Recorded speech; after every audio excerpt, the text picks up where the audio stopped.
Hi, everyone coming in. Welcome to the Virtual College Exploration Panel for all New Jersey students. This will be a 45-minute panel, and we'll just go over a few things before we start out. If you miss anything or want to reference this video at any point, it will be recorded and it will be available at njaacac.org/virtualfair. You can also sign up for more sessions throughout this week and next, just to kind of get an idea for different universities that you might be interested in. Also available at njaacac.org/virtualfair. Now, to note, your camera and your microphone are off, so your presenter cannot hear you or see you. So when you ask your questions, you'll be using the Q&A feature. So just click on that Q&A button, type in your question, and your presenter will most likely address it after the presentation. Speaking of which, I'm going to hand it off and enjoy.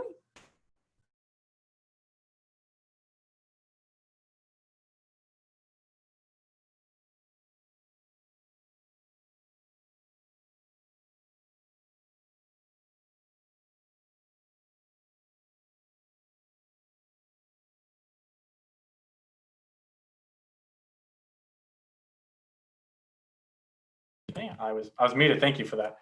So just to reintroduce myself, my name is Eric Chadis. I am one of the admission officers here for the University of Connecticut. My territory is the state of New Jersey, so I will be the one reading your application, helping you through the admissions process, kind of going through that time with you. Some background info on me is I went to UConn. I'm an alum myself. I graduated from our NJACAC School of Education. So I was there for 4 years as a bachelor's student, getting my bachelor's degree. 1 year there as a master's student, and I've been working for the University of Connecticut admissions office for the last 3 years. So I've been at UConn in total for the past 9 years. Throughout this presentation, we're just going to go over a couple things in terms of the campuses, in terms of the academics, the social life, the finances, the admissions process. Again, if you have any questions throughout this chat, I will have the Q&A session open on my screen. So feel free to just put any questions you have into that chat, and I could definitely talk about them as I kind of get through this. And just something I want to point out is, in addition to this presentation, if you go on over to our admissions website, you can find a lot more additional resources there in terms of what we can offer. We are doing virtual tours through that website. We are doing info sessions. We are doing one-on-one counselor chats, as well as student chats as well. So definitely a lot more to learn about UConn from our website. So I'll get started right here. So the University of Connecticut is, of course, the main public institution for the state of Connecticut. We have about 24,000 undergraduate students across 5 different campuses. Our main campus is located in a town called Storrs.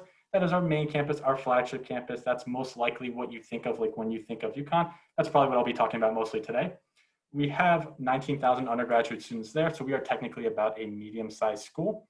We also have 5,000 other students kind of across the 4 different regional campuses, and I'll talk about why there's such a difference in sizes in a little bit. Just something I do want to point out is that we are a top 25 public university.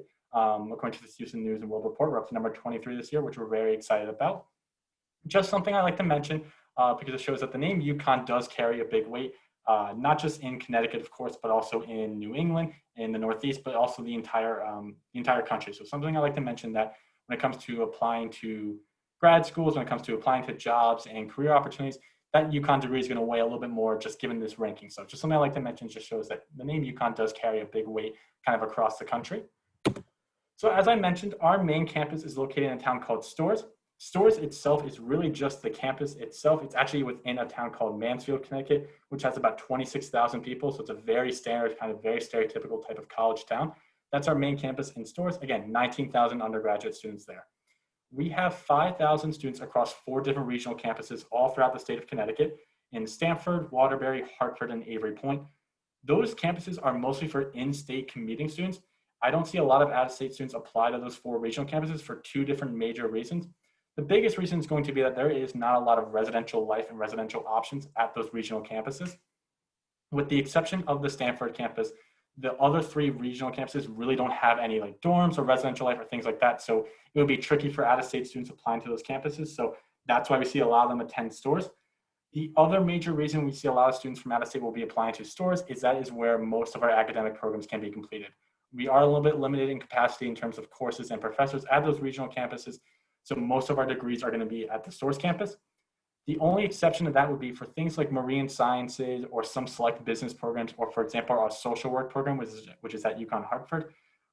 those campuses are kind of a little bit select at those regional campuses. Other than that, most of our programs, if not all of our programs, are going to be at the Stores campus. So usually the students that are attending those regional campuses are actually just commuting students that are only there for their first 2 years typically, and then transition to Stores to finish up their degree. So I know it gets a little bit tricky when it comes to the application process in terms of which campus to select and which one is the main one.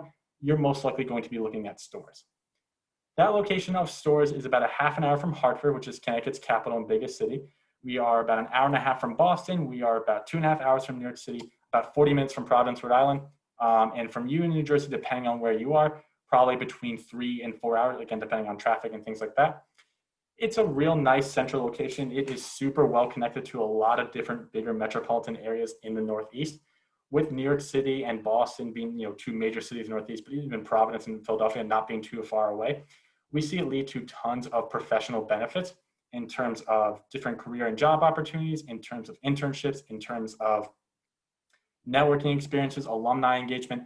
Being that close to a lot of these bigger pockets leads to a lot of benefits for our students in terms of just professionally moving on once they graduate from UConn. At the same time, there are also a lot of personal benefits as well. Being that close to Boston and New York City, our student board of governors at UConn is able to put on a lot of different events and different trips that go up to Boston to see a Red Sox game for like half off, or to New York City to see like a Broadway show for a discounted price as well. So you're connected to a lot of bigger areas, which also leads to a lot of just opportunities in entertainment. Furthermore, something else I like to point out as well, because we're kind of on the way from New York City to Boston, sometimes we'll see a lot of big names in terms of like music, in terms of entertainment, comedians, guest speakers, whatever it may be, that are doing their Northeast trip. On their way from New York City to Boston, they'll stop at our Stores campus to put on a show or do an act or whatever it may be. So just something I like to note, that even though Connecticut isn't seen as a big city or a lot of things happening there, our location in Stores itself kind of lends its way to a lot of activities happening, which is really great. In terms of the feel of the campus on its own, we are kind of like a city school that's tucked away in the woods. So we have all the elements of a small school in terms of kind of the feel of the campus and the ruralness of it, but also all the benefits of big school as well. So we're really that perfect medium-sized school.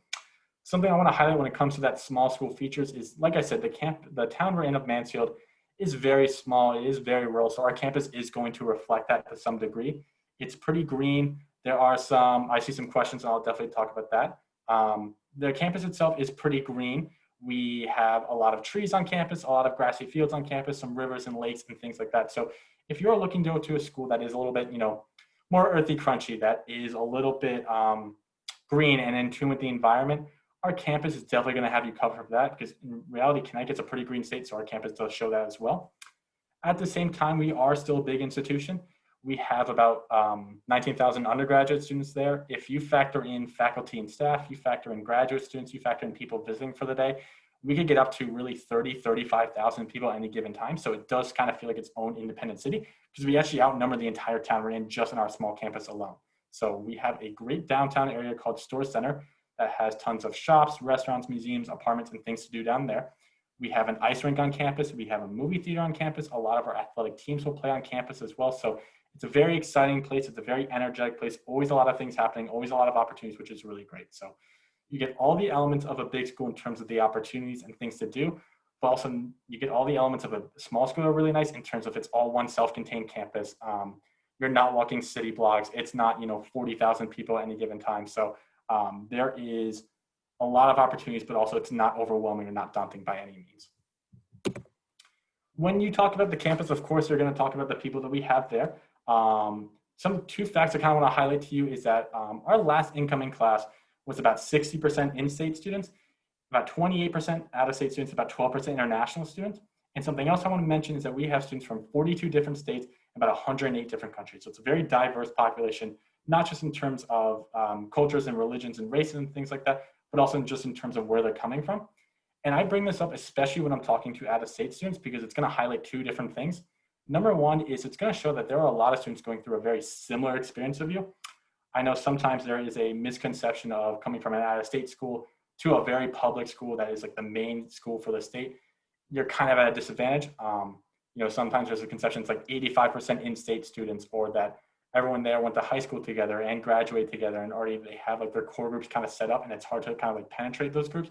It's really not like that at UConn. Again, only 60% in-state for that last class. There are going to be a lot of students going through a very similar experience of you, of just not knowing a whole lot of people there, or maybe being only one of 4 from their high school, maybe one of a dozen from their county going to UConn. So please do not feel like it's such a state school that everyone's kind of already decided into their groups.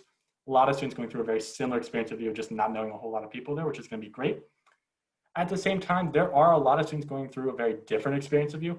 Having students from all these different states and all these different countries is going to lead to a lot of different cultures, races, religions, backgrounds, whatever it may be. It's just going to lead to just a much more diverse learning environment, just a much more impactful learning environment. So it's just something I always like to bring up, is that UConn's getting more and more diverse, which is going to be very great. It's just going to help you grow more as a student, help you grow more as a person as well. So a lot of students going through something very similar, which is obviously beneficial, but also a lot of students going through something different, which is just going to help you grow even more as well. So that kind of wraps up the portion on the campus. So again, if you have any questions on the campus, feel free to put that in the chat. I would definitely kind of get at that towards the end of the presentation. Next up is going to be a little bit about the academics. Because of the nature of this presentation, I probably can't talk about each individual major specifically on its own. We would be here probably forever. So what I'm going to recommend is I'm obviously going to go over things a little bit more broad-based, a little bit more bigger picture, and highlight some of the bigger features here at UConn academically. If you have questions about specific majors, please just feel free to put that in the chat. I could definitely talk about that at the end when we have more time for those individual questions. Or what you could do is you could really just Google search your major and UConn, and it'll probably take you to that department website, and you're going to find a lot more information online. You're going to find a lot more information in terms of sample plans of study, in terms of sample courses you'll be taking. You can find a lot more about education abroad opportunities specific to your major. You can learn a little bit more about internship possibilities, any scholarships that exist for that major. So I highly encourage you to definitely check out your major and check out your department online. I'll try to kind of go over things a little bit on a more broad base. So academically, UConn offers about 115 majors in about 10 different schools and colleges. Our most competitive schools, our more like flagship programs, are going to be within our school of business, our school of engineering, and our school of nursing. Those are kind of our more popular programs, our more like competitive programs. That's probably what I get a lot more of my questions about. Outside of that, our most popular individual majors are going to be things like psychology, biology, and political science. Those are our most popular by numbers in terms of individual majors. Outside of that, we offer a very extensive College of Arts and Sciences. Probably about 44 to like 46% or so of our students are involved in a major in our College of Arts and Sciences. So numbers alone, it's our most popular individual college. We also offer a College of Agriculture. We do pharmacy, we do fine arts, we do education. So we have lots of different options to choose from when it comes to what to pursue academically at UConn. If you have no idea what you want to study at UConn, that is perfectly fine. We have no problem admitting students as an undecided student. It's a very popular option. About a quarter of our first year class last year, so about 900 students each year, come in as undecided students. So again, it's actually our most popular major. Our undecided program, which is going to be, our fancier name for it is kind of ACES, which stands for Academic Center for Exploratory Students. That's kind of, like I said, that's our undecided track. Essentially how that works is you'll be admitted or enrolling to UConn as an undecided student through our ACES program. You will be matched up with an ACES advisor who will be your ACES advisor and your academic advisor throughout your time in that program until you decide, which majors you're applying for and which school you're transitioning to. And pretty much their main job is to really get you out of ACES and figure out exactly what courses you're interested in taking, what majors you want to pursue, and kind of taking it from there. Like I said, it's a very popular option. So there's definitely no stigma about coming in undecided. So the courses itself or the programs itself are kind of designed to help students figure out what exactly they want to do. The way UConn structures its curriculum is that every student at UConn, whether they are an accounting major through our School of Business, or an animal science major through our College of Agriculture, or a puppetry major through our School of Finance, which we actually offer, they all have to take what we call general education classes. Those general education classes are different content areas from, it's like arts and humanities, it's social sciences, it's like things like that. And you have to take a couple courses per those content areas. As you're going through that ACES program, you will be taking those general education classes that first year, that sophomore year, pretty much the same way everyone else is taking those general education classes their first year, sophomore year as well. So I know it's a big stigma about coming in undecided that you are going to take worthless classes or you're just buying time until you figure out what you're applying to and then you take the classes that actually matter. It's really not like that here at UConn. You're taking classes the same way that everyone else is going to be at UConn that first year, taking those general education classes, building towards your degree that way. And then once you kind of know exactly what you want to do, you'll transition out of your major, usually by the end of your sophomore year, and to finish up for your junior and senior year. So again, not a problem coming in undecided. You're taking classes the same way everyone else is at UConn, and then you'll finish up your degree your junior, senior year. couple other things about the academics. Our average class size is about 28 to 34 students, and our student faculty ratio is about 16 to 1. So class sizes really aren't terribly big. Only about 6% of our classes are actually more than 100 students. What you'll find is that first year, sophomore year, again, when you're taking those general education classes, they will start out pretty big. I know I had a class my first year that was 200 to 300 students, and that was one of my general education classes. So lots of different students can take them. So they are going to be pretty big. But there are a couple ways to make that feel smaller.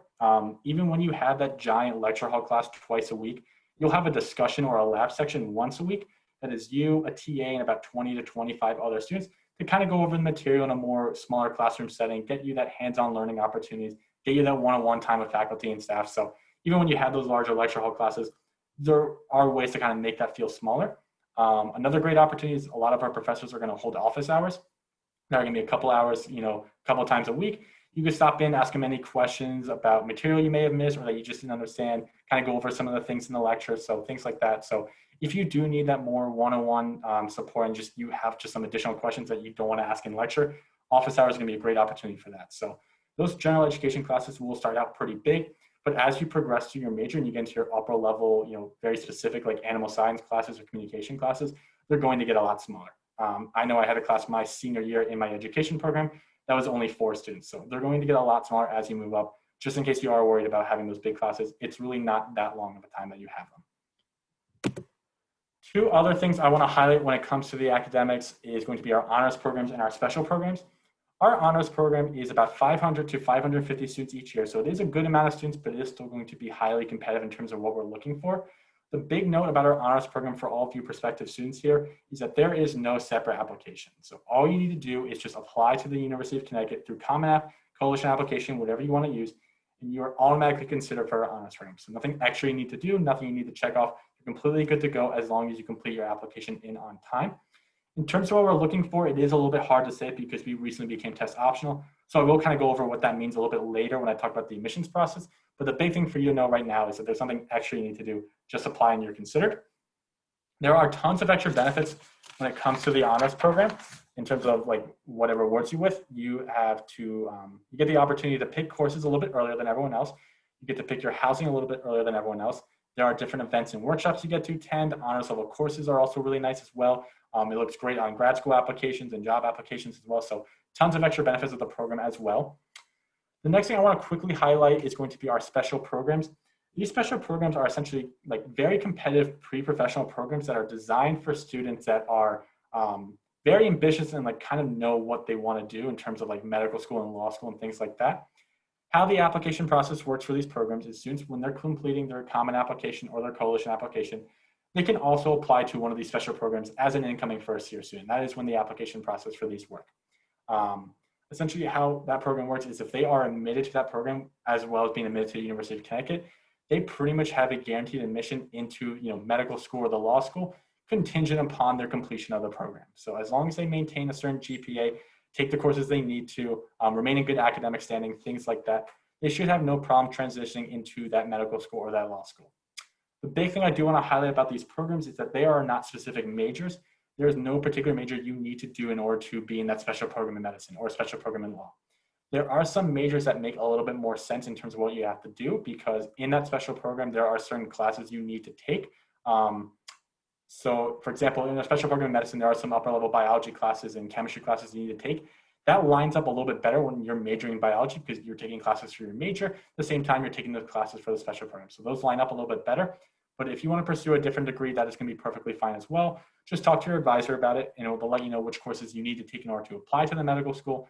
And you'll just make sure you know that you have to take them at a certain point. So definitely not restricted by any majors, but there are some majors where it works just a little bit better. But again, no set major you need to be for those specialized programs. So that kind of wraps up our discussion on the academics. I'm gonna move on a little bit to the campus life. Again, if you have any questions about academics, I see some questions are filing in. I will definitely talk about it at the end. I just wanna make sure I kind of get through the material before we get to the Q&A component.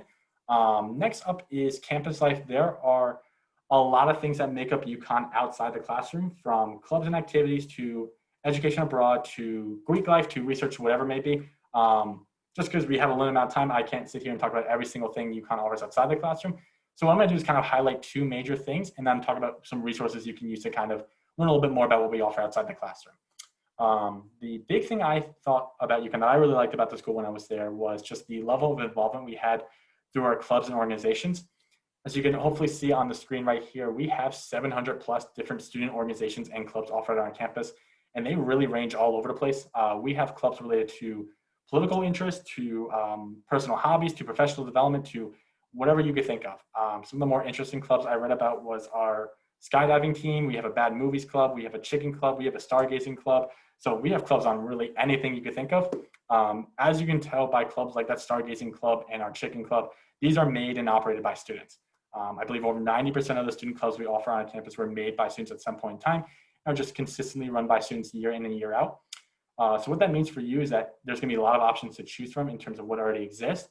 But if there's something that you really want to get involved in on campus that doesn't already exist, it's going to be very easy in making that club as well. All it really takes is just a couple of other friends and advisor permission to get a club going. So it's going to be very easy to create something on your own if we don't offer it for some reason. So just something I like to know, it's going to be very easy to get involved with these clubs on your own just in case we don't have it. What I recommend doing is you could go to a website called ucontact.uconn.edu. On there, you could kind of search and sort by different filters and different topics to see what exact clubs we offer at UConn. Even when you get to that list, you can learn a little bit more about what they do, how often they meet, some of like the club leadership is, maybe the advisor contact as well, just in case you want to do some research going into UConn to learn about what clubs and opportunities we offer for that. The other big part of campus life I want to talk about is going to be education abroad. UConn as of right now offers about 135 education abroad programs in I believe over 40 different locations. Some of our most popular locations are going to be countries like Italy, France, and Australia. When it comes to the education abroad programs we offer, we have a lot of what we call like major specific programs. So for example, if you're interested in studying nursing abroad, we have nursing design programs in Belgium, for example. I know we have some business programs in Florence. I know when I was an education student at UConn, I went out to Nottingham, England and studied education out there. And all the students that are out there on these programs are majoring like in the same thing as you. So when I was out there in Nottingham, England, I was studying education with all education students. I was doing my student teaching out there. I was doing some museum work out there. I was taking some education courses at the University of Nottingham. So those are more major specific. Those are a little bit limited in that sense. We also have programs that are a little bit more general based that are going to be open for a lot of different types of students in terms of majors and things like that. So if you were very interested in going abroad, it's definitely something that's going to be doable with these more generalized programs, because the courses you're taking out there are pretty much going to line up with those general education classes I was talking about at the beginning of this presentation. So there is no major that's going to be restricted from going abroad. There are no locations that won't necessarily work given your major. It just really is a matter about being proactive about it. If you know you want to go abroad, tell your advisor as early as possible, because then they'll help you design your schedule and design your courses built around that program later on. So say you want to go abroad to Italy and you're studying business, but we don't offer like any specific business programs in Italy. It doesn't mean you can't go. It just means that the classes you're taking out there will be what we call those gen ed classes, and they'll line up with what you need at UConn. So it's important to be proactive about it and just making sure that you have classes to take. It becomes a little bit more difficult to study abroad, like say junior year, senior year, when you need these specific classes to graduate and we don't offer them in the location that you want to do. So that's why I'm talking about how important it is to be proactive about it. In terms of the programs we offer, we do full year length programs, we do semester length programs, we do summer sessions, winter sessions. So whenever you're trying to go abroad, we can most likely offer a program for that. Again, it's really just as simple as talking to your advisor and seeing what programs they have for particular majors, what programs they offer for a particular location you're trying to go to, and kind of take it from there. And again, as early as possible is going to be better. I believe you are permitted to go abroad usually after your first year, so that summer you can start right away. So again, that kind of really wraps up my discussion on campus life. Just the thing I want to summarize it with is it's going to be very important to get involved.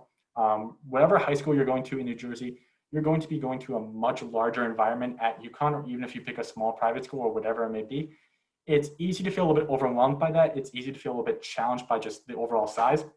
Like I said, we're 19,000 undergraduate students, 4,000 first-year students. That is a little bit overwhelming at first. So by finding some clubs and organizations you want to join, by finding some groups you want to be a part of, it's going to make the campus feel a lot smaller. It's going to make the campus feel much more like a community and much more like a home to you. You're not going to be worried about all 19,000 students and all 4,000 first-year students, because you already have your core group of friends in your education abroad group or your intramural team or your community outreach group or whatever you decide to join. So I highly recommend that when you are looking at schools, and obviously make sure they are strong in the academic programs you're looking for, also make sure they offer things outside the classroom that you like to do as well, because again, that's what's going to make the school feel much more like a home and much more, you'll just feel much more comfortable there when you get involved and kind of just do things on campus as well. So just something I always recommend to the students I talk to. Kind of switching gears here to the finances. Overall cost right now for UConn is about $53,000 a year. That includes tuition, that includes the meal plan, that includes the residential life component, that includes various fees in terms of like student rec facility, laundry, things like that. All that's kind of built into that one cost, about $53,000 a year. There are a lot of ways you can reduce that total price. Number one is going to be financial aid. That is by far the most popular option we see students take. About 65% of our incoming students have some form of financial aid. All you need to do for UConn is just complete your FAFSA form, which is open, I believe, October 1st, so it's already been open. And you just need to complete it by February 15th, and that's going to make you eligible for financial aid. So nothing you need to check off on the application. No additional forms are going to be required. Just complete the FAFSA form and submit it to us by the 15th, and you're all good to go for that. If you want to learn a little bit more about financial aid and kind of how it works, I recommend checking out our financial aid website. There is a very nice tool on there called our net price calculator, where you can put in all your information and it'll give you a number of how much financial aid you should expect to receive. It's not like a guarantee, it's not an official offer, but if you're trying to ballpark how much UConn may cost in terms of like financial aid and how much money we may give you for that, definitely check out that website. It's definitely gonna give you a lot more information there. What is through our Office of Admissions is going to be our scholarships. Our scholarships, for the most part, are going to be merit-based scholarships, meaning that they are based off of high SATs, ACTs, GPAs, ranks, things like that. For our scholarships, similar to our honors program, there is no separate application. So all you need to do is complete your application to the University of Connecticut on time, and you're automatically considered for any scholarships we offer. Our scholarships for out-of-state students typically range from about $15,000 to $25,000 a year, and they're typically fixed amounts as well. So if you receive scholarship A, and scholarship A has a value of $18,000, every single other out-of-state student that receives scholarship A is getting that same $18,000. So they're not really like negotiable or things like that. They're kind of just fixed amounts based off of our budget and things of that nature. But again, no separate application. So all you need to do is just apply to UConn on time, and you're considered for those scholarships. Other ways of reducing the price are going to be having like a part-time job on campus. We have 8,000 plus available jobs for students on campus. They range all over the place as well. We see student workers in our rec facility, in our student union, driving one of our buses, in our dining halls. So very accessible, and we see a lot of students have jobs on campus. They are usually very flexible. They are built around your course schedules. So if you have practices, if you have courses, if you have other commitments, we try to design your school, your work hours kind of around that. And we also offer a lot of work study programs as well. So between financial aid, between scholarships, between on-campus jobs and work study programs, there are a lot of ways of taking that overall $53,000 a year and bringing it down a significant amount. And lastly, just a little bit about the admissions process here at UConn. So for this year and the next couple of years, we're going to be completely test optional. We do not require an SAT or an ACT in order to have a completed application.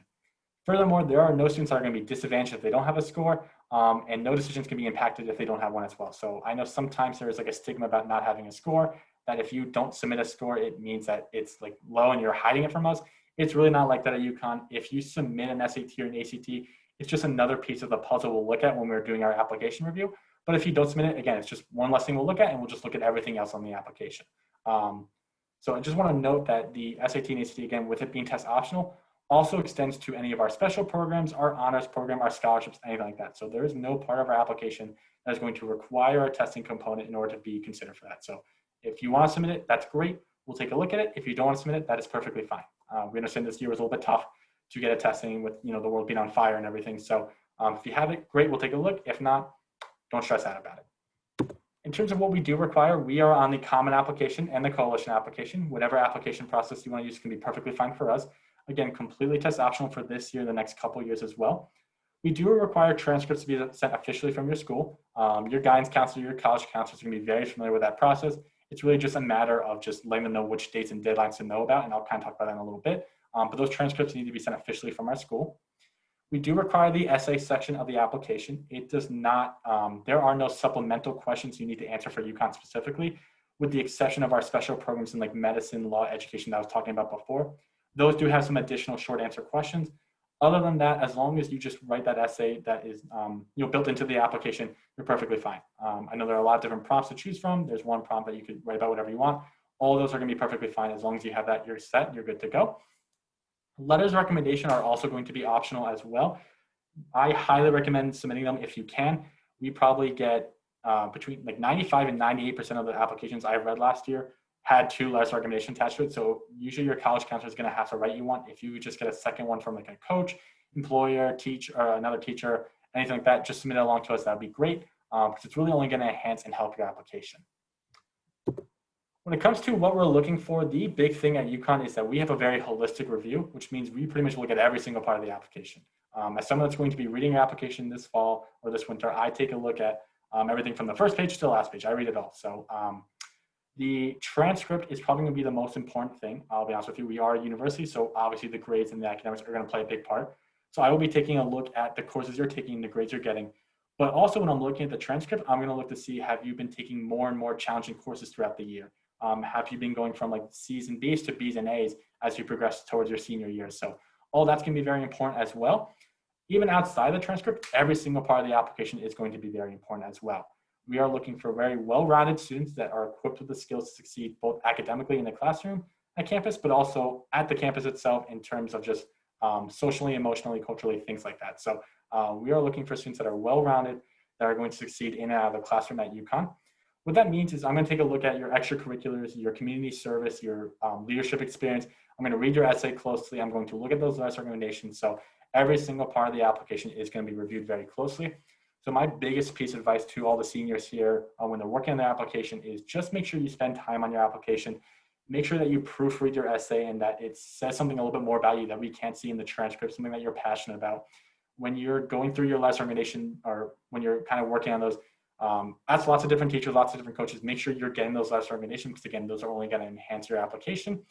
And when it comes to those extracurriculars and that community service component, just make sure you're being well detailed in that. That is like free real estate in terms of like filling things out. So it's great that you are, an EMT, but make sure you take that space you have to describe, what you did and kind of what it showed for you and things like that. So just make sure you proofread your application, make sure you spend time in your application. Obviously focus on things like your grades and your courses. Of course, that's very important, but just make sure you spend time and effort on the rest of the application. That's going to be very important as well. Just one thing I kind of want to highlight on this slide here, for any students that are interested in our School of Engineering or our School of Nursing, we do require students to have both physics and chemistry at the high school level. Other than those two particular majors, there are no specific classes we need for any of the rest of our majors. As long as you have these classes that you see on the screen, you're pretty much fine. Most high schools are going to have very similar criteria in terms of what classes you need to take in order to graduate. So really, we don't run into too many issues with this. The only issue we typically run into would be students interested in nursing and engineering, just making sure they have physics and chemistry. That's kind of it when it comes to which courses we require specifically. And then lastly, to wrap up over here is just 3 main dates to know. Our first main date to know is going to be December 1st. That is what we call our priority consideration deadline, just for scholarships and honors. So UConn is not early action. We are not early decision.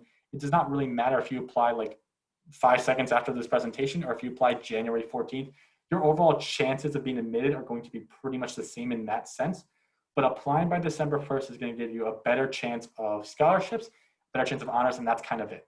It is also a hard deadline if you're interested in any of our special programs in like law, medicine, things like that. That application needs to be in by December 1st just because there are additional components to the application. But other than that, it's just for honors and scholarship.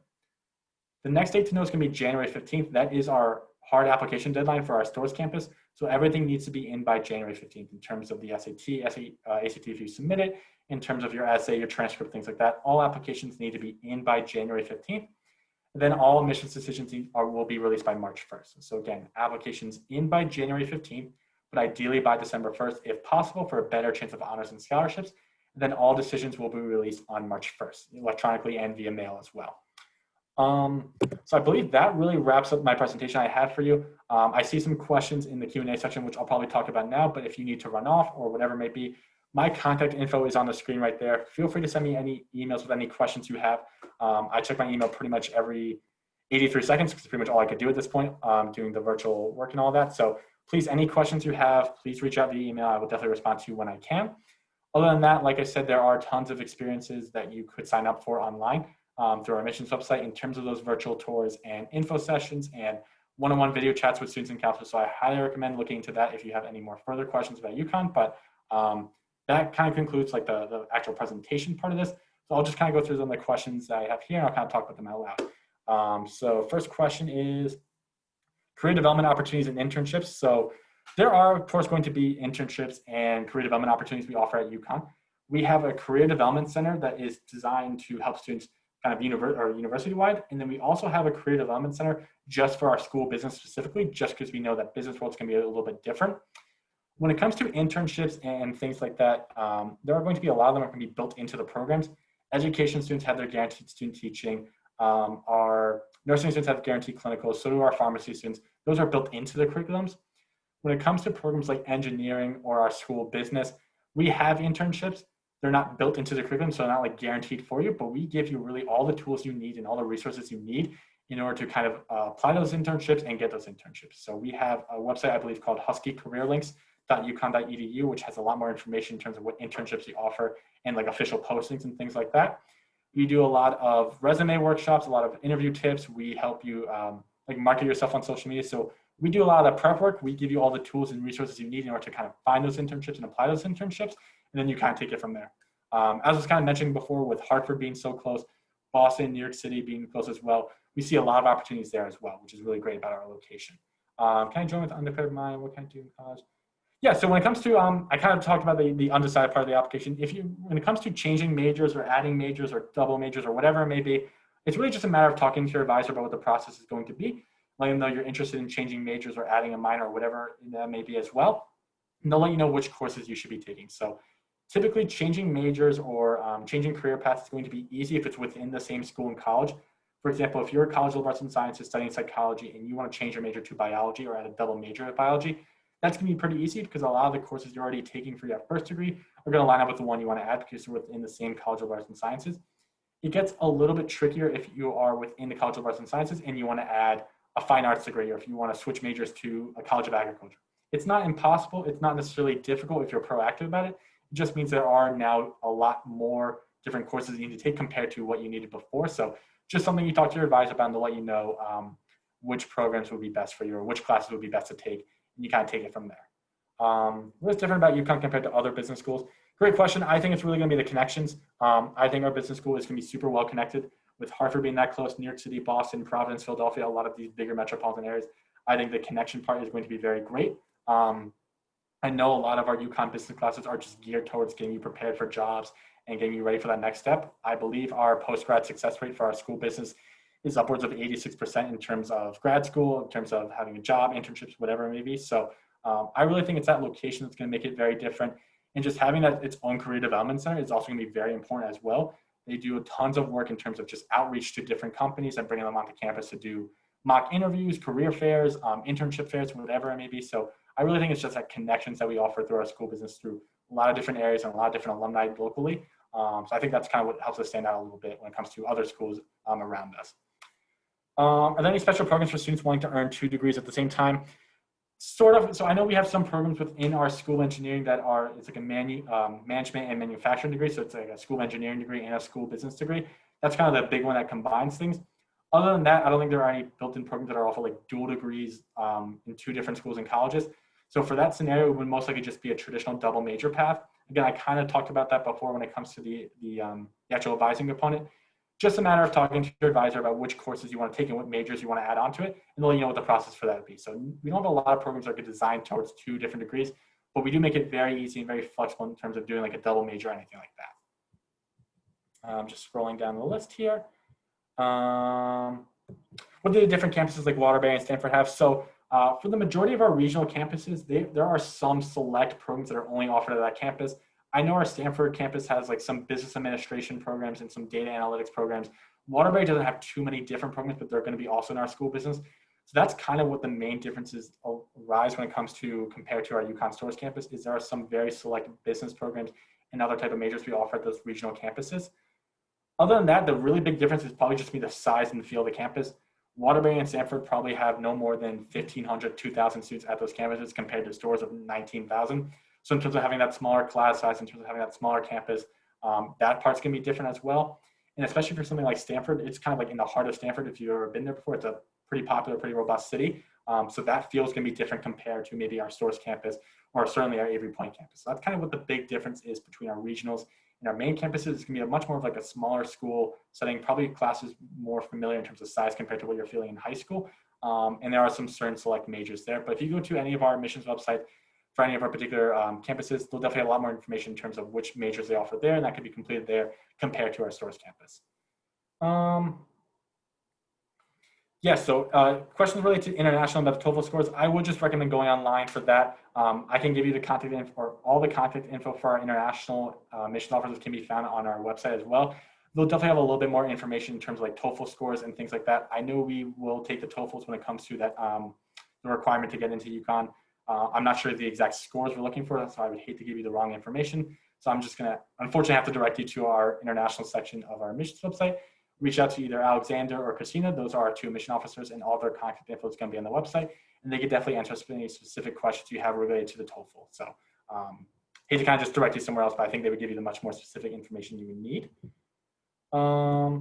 In-person visits. So as of right now, we are not, technically our campus is open in the sense that you can park your car and walk around campus. We're not like barricading anything, nothing like that. But our admissions office and our visit center are currently closed to visitors and people from outside of campus as of right now. I know we can hand you a map, we could point you in the right direction, but unfortunately it's kind of the extent of what we do, at least right now. Just given the situation with the pandemic and everything, we're still kind of hesitant to open tours and things like that. So right now, unfortunately not, but you can park your car, walk around campus, check out the buildings yourself. I know on our admissions website, on our visitor center website, there's like something you click on, like a hotspots tour.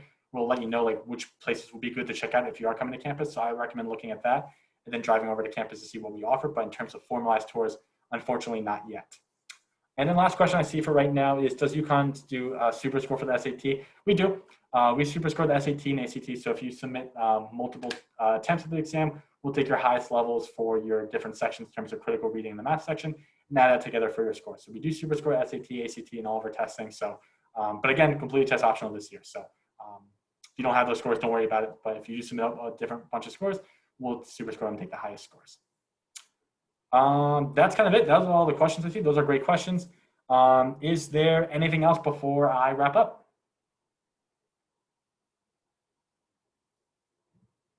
Okay, well, I think there's about 3 more minutes of my allotted time, so I'll hang out for, I guess, until I get kicked off. But so if you have any more questions, feel free to put it into the chat and I could definitely talk about that.